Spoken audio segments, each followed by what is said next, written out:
Cooperative colony में पूर्व BSL अधिकारी की हत्या का खुलासा, महिला किराएदार गिरफ्तार। बोकारो स्टील सिटी के कोऑपरेटिव कॉलोनी में 50 वर्षीय पूर्व बीएसएल अधिकारी कालिका राय की हत्या के मामले में बोकारो पुलिस ने एक सनसनीखेज खुलासा किया है। पुलिस ने इस जघन्य हत्याकांड में मृतक की 60 वर्षीय महिला किराएदार रूना देवी को गिरफ्तार किया है। पुलिस अधीक्षक ने प्रेस वार्ता कर बताया कि रूना देवी ने पूछताछ पर अपना अपराध स्वीकार कर लिया है। आरोपी महिला ने बताया कि कालिका राय किराया बकाया होने पर उसे अक्सर बुलाकर परेशान करते थे और छेड़छाड़ करने की कोशिश करते थे। 10 मई को भी मछली देने के बहाने उन्होंने उसे बुलाया, जिसके बाद दोनों के बीच कहासुनी हुई। इसी दौरान गुस्से में आकर रूना देवी ने रसोई से लोढ़ा उठाकर कालिका राय के सिर और चेहरे पर वार कर दिया, जिसके कारण मौके पर ही उनकी मौत हो गई। हत्या के बाद आरोपी महिला ने मकान में ताला लगाकर चाबी बाहर फेंक दी और फरार हो गई। घटना की सूचना मृतक के पुत्र विनय कुमार सिंह ने पुलिस को दी थी, जिसके आधार पर बीएससीटी थाना में अज्ञात अपराधी के खिलाफ प्राथमिकी दर्ज कर जांच शुरू कर दी गई थी। घटना की गंभीरता को देखते हुए पुलिस अधीक्षक ने नगर डीएसपी आलोक रंजन के नेतृत्व में एक विशेष जांच टीम एसआईटी का गठन किया। रांची से आई फॉरेंसिक टीम, डॉग स्क्वाड और तकनीकी जांच के आधार पर पुलिस ने रूना देवी को हिरासत में लिया और पूछताछ किया। आरोपी की निशानदेही पर हत्या में प्रयुक्त लोहा, खून से सनी नाइटी, मकान की चाबी और एक मोबाइल फोन बरामद किया गया। पुलिस के अनुसार आरोपी महिला की पहचान रूना देवी पति नवल ठाकुर, निवासी दूंदी बाजार, अंसार साइकिल दुकान के पास बीएससीटी बोकारो के रूप में हुई है। पुलिस मामले की आगे की कानूनी कार्रवाई में जुटी है। बोकारो से विजय आनंद की रिपोर्ट। प्लॉट नंबर 192A में बीएससीटी थाना अंतर्गत एक सूचना मिली कि एक बंद घर में एक बुजुर्ग व्यक्ति हैं जिनका एक बॉडी मिला है। तो बीएससीटी के थाना के द्वारा इसकी जाकर के वहाँ पे जांच पड़ताल किया गया। जांच पड़ताल में यह पाया गया कि वहाँ पे एक व्यक्ति हैं जिनका घर विगत 4-5 दिनों से खाली था।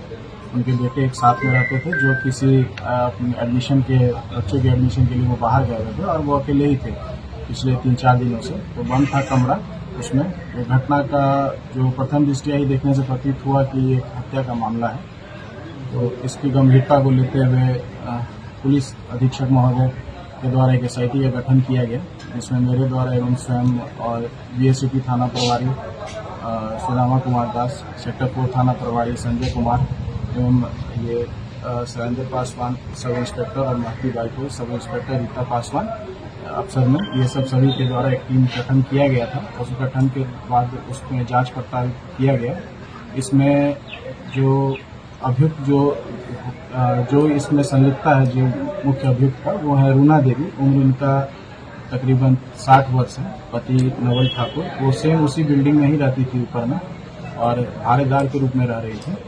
इसमें भाड़ेदार के रूप में और उनका काफी दिनों से भाड़ा का बकाया भी चल रहा था।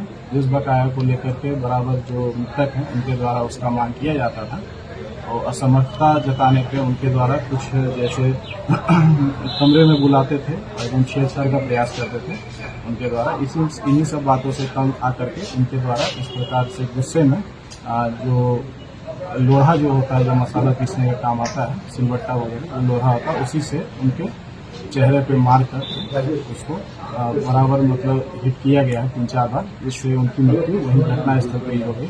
और जिस रात्रि की घटना हुई थी, जस्ट एक दिन पहले रात्रि में लगभग 10-11 बजे की घटना है। उनके द्वारा उनको फोन करके मछली मांगा गया था। वो एक दुकान भी करते हैं, मछली वगैरह भी वहाँ बनता है शायद से। तो वो बोले थे कि मछली लेकर के आने के लिए, वही लेकर गए। फिर किराए का मांग हुआ और इन्हीं सब चीज़ों को लेकर के फिर उनके द्वारा असमर्थता बताने पर वो मतलब छेड़छाड़ का प्रयास किया, जिससे उनके द्वारा ये काम किया गया महिला के द्वारा। पहले भी मतलब क्या उन लोगों का कोई संबंध भी था क्या?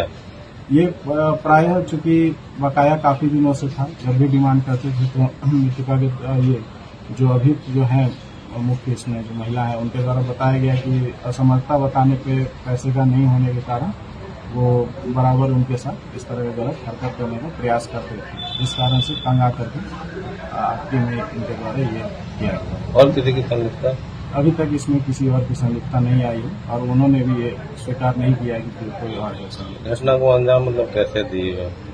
घटना को वही मतलब कि जो रात्रि में उनके द्वारा मछली का मांग किया गया था अभियुक्त से। मृतक जो है वो जो महिला अभियुक्त जो है उनके द्वारा फिर मछली लेकर एक घर में आने के लिए वो गई थी रात में उस दिन। उसके बाद फिर किराए के बाद उसके विषय पे बात हुआ और विषय के बात होने के बाद असमर्थता जताने पे छेड़छाड़ का प्रयास किया गया और उसी में उनको जो है सो बेडरूम में ले जा करके चेहरे पर लोहे से मार के उनकी हत्या की गई। क्या क्या जब्त किया गया? जब्ती में जो है जैसे खून लगा हुआ उनका नाइटी है वो जब्त किया गया है। लोहा जो प्रयुक्त हुआ था वो चीज़ है उसमें। और घटना करने के बाद उनके द्वारा चाबी भी जो है उस घर का उन्हें पता था, क्योंकि महिला ऊपर ही रहती थी, बराबर उनके घर का आना जाना था, तो उनको ये पता था कि चाबी का जो गुच्छा होता था वो कहाँ रखा हुआ। तो मेन गेट में उन्होंने चाबी मार करके फिर उसे बाउंड्री के बाहर फेंक दिया था, जो उनके कन्फेशन पे ही उसको रिकवर भी किया गया है। तो वो चाबी है, घर का चाबी और घर भी जब्त किया है। ये लोग कहाँ के रहने वाले थे? आप महिला बिहार शरीफ की रहने वाली, बिहार शरीफ की।